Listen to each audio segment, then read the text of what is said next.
ঘরে ডেকে নিয়ে যেন মার্কিন প্রেসিডেন্ট ডোনাল্ড ট্রাম্পকে শাসালেন চীনের প্রেসিডেন্ট শি জিনপিং। ঐতিহাসিক ও স্নায়ুচাপের এই দিনে একদিকে হোয়াইট হাউসের প্রতাপশালী অধিপতি আর অন্যদিকে ড্রাগনের দেশের অবিসংবাদিত নেতা।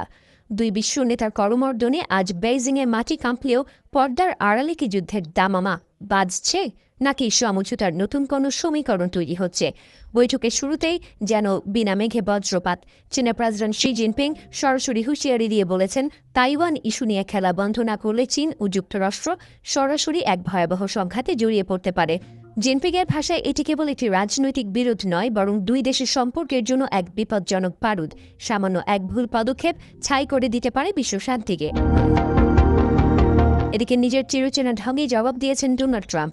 হুমকির বিপরীতে তিনি জিনপিংকে মহান নেতা বলে অভিহিত করে এক নাটকীয় পরিবেশ তৈরি করেন।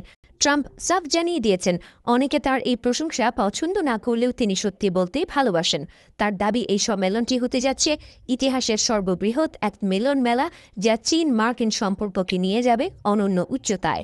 ট্রাম্প এবার বেইজিংয়ে একা আসেননি। তার সফরসঙ্গী হিসেবে রয়েছেন টিম কুক, এলন মাস্ক এবং জেনসেন ওয়াংয়ের মতো টেক দুনিয়ার সম্রাটরা।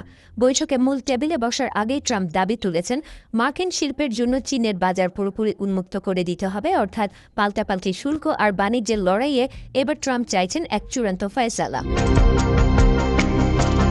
মধ্যপ্রাচ্যে ইরানের সঙ্গে চলমান যুদ্ধে জড়িয়ে মার্কিন মুলুকে ট্রাম্পের জনপ্রিয়তা এখন তলানিতে।